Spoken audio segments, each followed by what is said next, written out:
根据刚刚的构思，第一段，什么情况下你需要学刻画，也就是你学刻画的背景或原因，你可以这样写：26年来，因真防疫的关系，当到学员认真的研习评判，我为了要参加认证，要接送伫幕下7家松明请资料，看学员私信教学，本我的学习不会团体。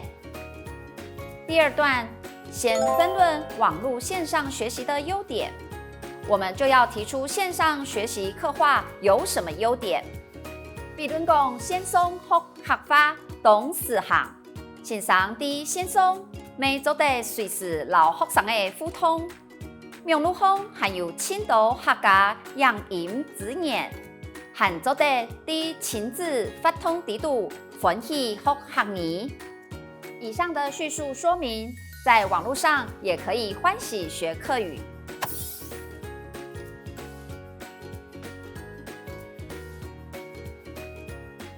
第三段说完网络上的学习，我们再分论上实体课程的优点。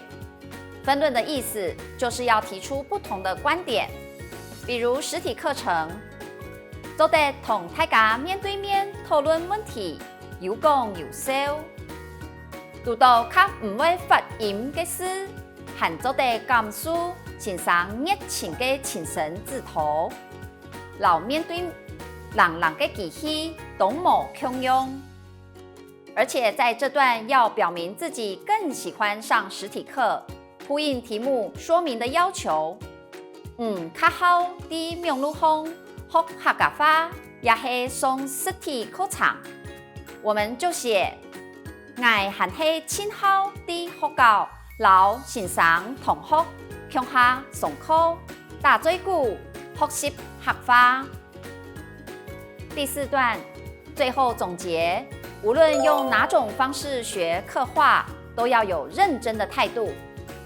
最后一段最重要的是能回扣主题，都研学客话。